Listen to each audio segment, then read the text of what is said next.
Breath of the Wild is one of my favorite games of all time. Exploring the vast kingdom of Hyrule and discovering everything it had to offer gave me a sense of joy, excitement, and reward that only one other title ever has. And not so surprisingly, it's my other favorite game. Ultimately, Breath of the Wild is an incredible experience and an important entry to the Zelda franchise, which was in desperate need of a shakeup after Skyward Sword had made it clear that the Zelda formula was being stretched a bit too thin. Above all else, it gave me a clear picture of the kind of game design I resonate with most. Player-driven discovery where freedom is king. And for that, I will always hold it in the highest regard. With all of that said, it also has some stuff that's kind of bad. So I thought it'd be interesting to look at a few of the issues I have with Breath of the Wild and discuss what could have been done differently to make things more effective. My goal in this is to provide relatively small changes that either add minor mechanics or repurpose already existing ones so that I'm not just pitching an entirely new game. Obviously, I'm not a professional game designer, so it's quite likely my suggestions are A, outside of the scope of what would have actually been possible, and B, just plain bad. So grab your salt or whatever, and let's start with the most hotly contested mechanic of Breath of the Wild. I'll start by admitting that I actually like Breath of the Wild's weapon durability system. It creates exciting moments in combat where you're hit with the panic of what to do next when a weapon shatters. Do you keep cycling through your limited arsenal, expending the valuable weapons you've discovered, or do you try to outrun the bokoblin you just smacked in the face and grab his weapon before he can? Especially in the early game when inventory slots are low, it keeps battles exciting and forces players to examine their environment for any sort of advantage, whether it be a weapon lying around or something they can drop on an enemy's head. The system also encourages exploration in order to replenish the player's stock of weapons, as well as finding Korok seeds to help them carry more. Breath of the Wild is designed and balanced around the idea that weapons will constantly break, so even though players will destroy hundreds of them throughout their playthrough, there will always be one just as good, if not better, around the next bend. However, the fact of the matter is that people don't like losing stuff. I've talked a fair bit in the past about my bad habits with hoarding consumable items. I always have the irrational fear that there could be a better, more important time to use an item, which causes me and a lot of other players to hold on to stuff for far too long. No matter how much a game tries to push against that way of thinking, so many of us have become conditioned to save items until the perfect moment, despite the fact that that moment doesn't exist. And this same sentiment extends to the weapons in Breath of the Wild. Even though the game is designed in a way where using up a weapon is not the end of the world, players worry that it might be, which encourages some unfortunate behavior, the worst of which is avoiding fights altogether as to not break powerful weapons. There are certainly games where avoiding conflict in order to not waste resources is really interesting, but those titles are designed around that idea, where Breath of the Wild really isn't. It's a game about expanding Link's power, not trying to maintain what is left of it. So players hitting a point of actively avoiding fights just to hold on to their resources is kind of bad. So what could fix these issues? The most common suggestion I've seen is to simply add a repair feature, like how most games do it. But I feel like this would kind of take away from what makes Breath of the Wild's durability system good in the first place. In other games, when a weapon breaks or is about to break, it doesn't mean much to me. I either go to the weaponsmith or use an item I bought in order to repair it, and then it's done. Neither of these have much of an effect on how I approach the game, aside from getting me to use up some resources or having to go back to town. Furthermore, with games that have more permanent weapons, the only time I get excited about finding a new one is when it has a slightly higher number than whatever I'm carrying, which doesn't happen the majority of the time, leading to loot gathering often being a slightly disappointing experience. In the early parts of Breath of the Wild, anytime I came across a weapon, regardless of whether or not it was better than what I had, I was excited to find it because I needed it in order to be viable in combat. This made those trips off the beaten path almost always feel worth it. At its best, Breath of the Wild system encourages players to explore, solve puzzles, and come up with creative ways to engage enemies in order to get more weapons. So while I get why people would want to hold on to their strongest stuff, I think having a repair system would encourage players to engage less with the various mysteries of the world because they wouldn't have as much of a reason to. Korok seeds as they function now would lose a fair bit of importance as players would care less about having a lot of weapons and more about gathering supplies to maintain their favorites. I've heard the argument that a repair system could still incentivize exploration by requiring players to gather rare ores in order to fix their stuff, And while that's not bad reasoning, it kinda turned things into a grind. For me, there is something way more exciting about finding a hype new weapon in the wild than a rock that can fix one. Instead of finding ways to hold on to stuff, I think the best approach to deal with Breath of the Wild's weapon hoarding issue would be to give players a reason to want them to break. My proposed solution would be to have a material that the player gets every time a weapon shatters. As the breaking animation has a similar aesthetic to the various ancient items in the game, let's call them ancient shards. So whenever a weapon breaks, the player gets one of these shards, which could be used for all sorts of things, like upgrades at the fairy fountain, or as a component for more complex ancient items, or it could even be combined with bugs and monster parts to make some strong elixirs. The importance is that it would be a valuable part of progression and give a sort of consolation prize for losing an item. To incentivize breaking stronger weapons, there could be different sizes of shards. Like anything below 10 strength would net a small shard, anything between 11 and 30 could be a medium one, and so on and so forth. Larger shards would yield more effective items and better upgrades, so in some ways, players would actually want their good weapons to break so they could get better stuff. And in the late game, once players are pretty sufficiently upgraded, the shards could be used to recharge the Master Sword, which would allow it to become a bit more of a permanent fixture in the player's arsenal while still giving them a reason to use other weapons. I also think that this would help curb people from using the Master Sword as an all-purpose tool for tasks like cutting down trees or launching rocks, because they'd actually benefit more from their other weapons taking damage. This in turn would hopefully lead to the Master Sword primarily being used for cool things instead of gardening. No offense to gardeners. For this to work, I think they need to change it so weapons don't shatter after being thrown, because otherwise it'd be too easy to just grind out shards. Like if instead of breaking, it just did some extra damage, it could be an effective move while also creating an interesting moment of needing to pick up the thrown weapon before the enemy can, which would add a lot of excitement. Ultimately, rewarding players with a material for breaking weapons wouldn't really disrupt any existing systems in the game. Upgrades and craftable items could all be the exact same as they are now, just some of them would require ancient shards. Really, the only drastic change would be giving the Master Sword an alternate method of recharging, but given that it would have a cost, I don't think it would harm the flow of the game. Adding the ancient shards would change how players perceive durability by making it clear that weapons are supposed to break all the time, and hoarding them will only put the player at a disadvantage because they'll miss out on finding new ones and gathering a valuable resource. With that covered, let's dive deeper and talk about dungeons. Breath of the Wild's design philosophy is all about connecting hundreds of small moments together in order to create one massive adventure. No task takes all that long to accomplish, and it's one of the few open world titles I've played where I could jump in for just 15 to 20 minutes and still feel like I've made some sort of worthwhile progress. The longest challenges in the game are the Divine Beasts and Hyrule Castle, and even those can be comfortably completed in under an hour. This setup is pretty perfect for an open world game, as there is a constant loop of challenge and reward, and every activity, whether it be doing a shrine or collecting a bug, feels like it is building to the game's main goal of defeating Ganon. But of course, this isn't just an open world game, it's a Zelda game. So a lot of people, myself included, were a bit disappointed by the lack of traditional Zelda dungeons, ones like in the past that they could really sink their teeth into. And it's tough, because I do think that the quick gameplay loops Breath of the Wild sets up are important for its overall pacing, but it really could have used a few longer challenges with different rewards than Korok Seeds and Spirit Orbs. While some people would look at extending the size of the Divine Beasts, I don't think that would really scratch the Zelda dungeon itch people felt while playing Breath of the Wild.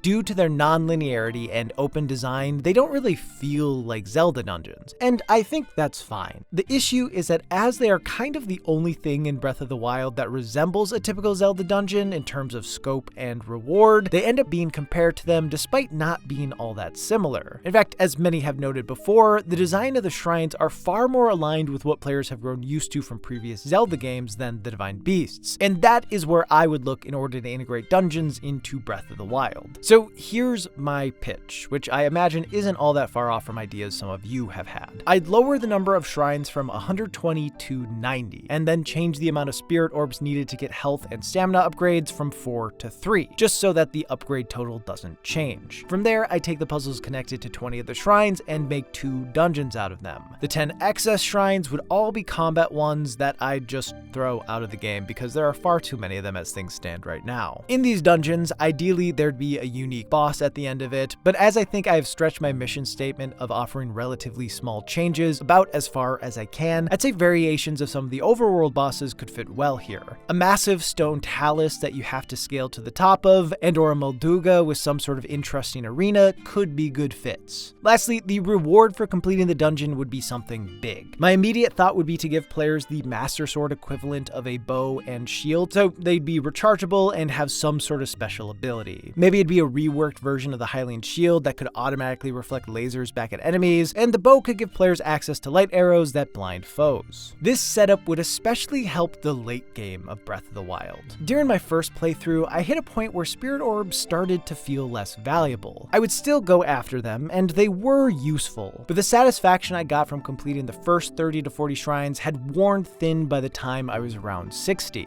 I wanted something bigger, and there were times where it almost seemed like the game was going to provide that. Like, there are 3 labyrinths spread throughout Hyrule, and seeing these massive structures filled me with so much intrigue about what they could be hiding. So when it turned out to be a somewhat simple challenge that ended with another shrine, I couldn't help but feel disappointed. Having dungeons, even just a couple, would provide that bigger, more difficult challenge that players are looking for by the time they're getting near the end of the game. It is worth mentioning that Breath of the Wild does have a pretty great area with a lot of shades of classic Zelda dungeons, but I think most players skipped over it. Of course, I'm talking about Hyrule Castle. There are a lot of really cool elements to it, like puzzles, fights, and obstacles to avoid. But by the time most players get to it, they've amassed a huge pool of stamina, gathered all the special abilities from the Divine Beasts, the most important of which being Rivali's Gale, and also gotten the Zora armor, which allows them to swim up waterfalls. These 3 things trivialize the challenge of Hyrule Castle, and on one hand, that is awesome. Players are rewarded for the work they've put in by being able to scale the castle in the quickest way possible, which does feel good, but it's also a bit of an issue because it encourages them to skip over one of the best bits of the game. I think the easiest solution to this would be to add terminals like the ones in the Divine Beasts at various points across the castle. This would get players to explore each major section and engage with the challenges while still giving them freedom in how they move around. I don't think formatting Hyrule Castle in this way would give players who felt like Breath of the Wild was missing traditional dungeons exactly what they want, as the setup would certainly feel closer to the Divine Beasts. But I do think it would have helped give a little more weight to the ending and feel like a structured gauntlet for players to overcome. Before moving on to my final major section, I wanted to go over some smaller things that I have less to say about but are still important. So consider this the lightning round. First, while each of the Divine Beasts have unique designs from a mechanical perspective, visually they all look pretty samey. It'd be nice if they had different looking innards that weren't boring and kind of ugly. Also, despite being different in many ways, the bosses of them all sort of blend together, which I get is sort of the point as they are extensions of Ganon's corruption, but I think Nintendo missed a really good opportunity to both differentiate the design of the blights and push forward that feeling of Ganon's spreading threat by having each of the bosses incorporate elements of the corresponding hero. If the blights were all combined with one of Link's old friends, they'd have been far more visually distinct and disturbing, creating a more memorable fight. Next, there should be some sort of limit on how much Link can eat and drink. Either there should be a cooldown after ingesting something, or eating should happen in real time so that players have to be strategic when they decide to scarf something down. It's a little goofy that Link can just eat 20 apples when he's in danger, and it makes things too easy. As for climbing while it's raining, I actually like the rain mechanic for a bit, as having weather affect things players can do forces them to be more creative with how they approach an obstacle. But it'd be a lot better if Link only slid like half the distance he does. Rain should make things inconvenient, not impossible. And if the solution to a problem is to just sit there and wait, that is a boring solution. The fast travel system needs to be reined in. It does a good job by having set locations to travel to that the player has to discover first, but it also allows them to fast travel when right next to enemies and even while falling, which just feels weird. Fast travel should be a convenience option to get places quicker, not a way to bail players out of bad situations. Also, I like the idea of Flurry Rush, but it is way too easy to pull off, and it kind of trivializes normal attacks. This might be a little too involved, but I'd say the best bet would be to add a meter that builds up every time Link pulls off a dodge, and once it's filled all the way, then he can use Flurry Rush. This would make things a bit more difficult, make sure that fights aren't disrupted by bullet time nearly as often, and give more importance to other kinds of attacks. Lastly, you should be able to pet dogs. Now, let's talk about the ending.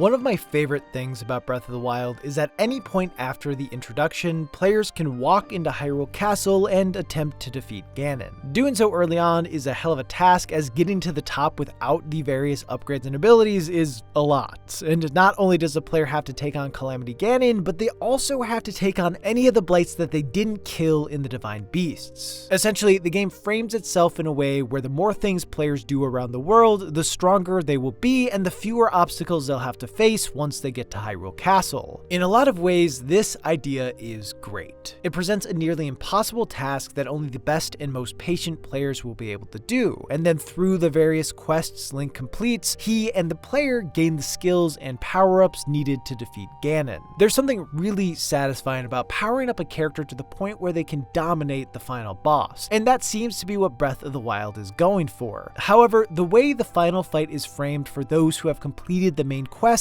is a little underwhelming. At the start of the fight, Ganon gets zapped and loses half his health. I like the idea of getting an advantage in the fight for doing various quests, but watching Ganon's health bar get drained in that way didn't feel like my own accomplishment. I think if instead of hurting Ganon, the Divine Beast powered up either the Master Sword or really any of Link's weapons, the fight would have felt a lot better despite functionally doing the same thing. Like, consider the Fierce Deity's mask from Majora's Mask. Instead of presenting the fight as Majora becoming less powerful, it elevates Link to a godlike status. And even though it turns what is normally a complicated and difficult fight into just mashing B, it feels really good because the player's the one who's in control. They get to rinse through the final boss's health instead of it just happening in a cutscene. So while having Link's attacks against Ganon do more damage would essentially be the same as just lowering his health bar, it feels different because it lets players be the badass. Of course, even with this shift in framing, I think it'd be nice if there was a way to have Calamity Ganon still be a worthwhile challenge for players who do nearly everything in the game. For starters, it'd be best if there was always the Blight Boss Gauntlet before the Ganon fight, regardless of whether or not the player has finished the Divine Beasts. These versions could be slightly altered ones that are no longer connected to the corresponding hero, and they could even add a new layer where blights switch in and out periodically so the player always has to be on their toes. On top of that, I'd take a page out of Hollow Knight where if the player has done pretty much everything in the game, they unlock an additional final boss that provides a much greater challenge and a more satisfying ending. My thought for this would be to have the true final boss be tied to completing the Divine Beasts, getting the Master Sword, clearing the 2 dungeons I made up to get the special shield and bow, and finding all of the memories spread across Hyrule. If the player faces Ganon before doing all of these things, I'd have the game end after beating his first form. His presence would be extinguished from Hyrule and peace would return to the land, but Zelda would seemingly vanish with him. I think this would be a good enough ending for people who are just ready to be done with the story, but give those who want to have a more satisfying resolution a reason to keep playing. If the player faces Ganon after doing all the prerequisites, they would get a memory or something that shows Link how to both defeat Ganon and save Zelda, which would unlock the true final boss, Dark Beast Ganon. The most important part here is that I would make Dark Beast Ganon not bad. As it stands, Ganon's final form is more of a formality than an actual challenge. I do love how it ends with a slow motion arrow shot falling from the sky, but the rest of it is mostly just waiting around and taking pot shots from a distance. I really feel like Nintendo should have just dedicated to the Shadow of the Colossus thing and had the Dark Beast Ganon fight be about climbing to weak points on his body and taking them out. While the taluses are far smaller in size, it is obviously a mechanic they're able to pull off, so I don't think it'd be impossible here. The fight could consist of shooting Ganon with light arrows to clear off the malice from his body, making it safe to climb on, and then from there reaching weak points that are defended by some mini blights as to still have traditional combat. The dream would be to have Dark Link form out of some of the malice that makes up Ganon, but again, I think I'm stretching that relatively small changes clause a bit too far. This loop would repeat a few times until the final weak spot is exposed, and then yeah, you do the cool arrow thing. That was a good ending, Nintendo. All in all, I think this would be a far more engaging and difficult fight that tests both the player's ability to navigate dangerous terrain and duel powerful foes, providing a solid challenge for the most dedicated of players. Finishing this fight would unlock the same ending you get when you collect all the memories, but as an extra reward, I'd have Zelda become a playable character. I don't think it has to make sense in the canon, and she could still mechanically be the same as Link, but it'd be a nice little reward for players who went the extra mile. And that's all of it. At least all of what I'm interested in talking about. I'll be honest, it feels weird to critique Breath of the Wild in this way. Obviously, I think it has lots of room for improvement, but at the same time, I don't know that I'd feel all that differently about it if everything I laid out in this video had been in it at release. Of course, that could just be because my ideas aren't that great, but more than anything, it's that when I think about Breath of the Wild, I don't think about durability, dungeons, or dogs. Instead, I think about the first time I heard the piano kick in while riding a horse. I think about scaling Lanayru Mountain and being awestruck at what sat atop it. I think about how I constantly wanted to see what was around the next corner and almost always being pleasantly surprised by whatever it was. Breath of the Wild certainly could have been a better game, but I didn't really need it to be any different than it was to become my favorite. I hope that Breath of the Wild 2 properly addresses the weaker points of the original, which, by the way, Nintendo, if you're watching this, feel free to use any of the ideas I came up with. All you need to do in return is put a paper bag headpiece in the next game. Thank you. Honestly though, I want all of that less for players like myself and more for ones who couldn't get into Breath of the Wild for whatever reason. I understand that some people will just never vibe with certain games, and that's okay, but I still genuinely wish that everyone could feel the way I did when playing Breath of the Wild for the first time. And I think that's why I've spent the last 20 minutes talking about potential fixes to the game, even though nothing I say here will change anything. I like imagining a world where my favorite game worked for everyone. And while we're on the topic of things that work for everyone, let me tell you about this video's sponsor, Audible. I've said many times before that I hate the sound of silence, which means I'm almost always listening to something, whether I'm driving, working, or playing games that don't need much attention. And my go-to thing to listen to are audiobooks. The reality is, finding time to just sit down and read has become tough, as every single year I find myself busier than the last. So audiobooks have been the best way for me to catch up on titles I've missed, as well as revisit old favorites that I don't want to spend time rereading, but love to listen to while doing other stuff. And Audible is unparalleled in their collection with thousands of audiobooks to choose from. So really, you'll never have to suffer through silence again. And if you visit audible.com/Razbuten or text Razbuten to 500-500, you can get an audiobook for free. While you should really just go with what interests you most, if you're looking for a recommendation, I would suggest American Gods, written by Neil Gaiman. It is performed by a cast of talented people, which brings so much depth to the production. It's a great story, a great listen, and a great place to start. But also, get what you want. There's so much on there, and I'm almost positive there will be something you'll like. Anyway, thanks to Audible for sponsoring this video. To all of you still watching, gosh dang are you sweethearts. Big thank you to all my patrons. I really couldn't do all this without your support. And a special thanks to the Meaning of Nerd for joining the highest tier and becoming an honorary Bagbuten. I appreciate you. With that, I hope you all have a great day and or night. And I'll see you in the next one.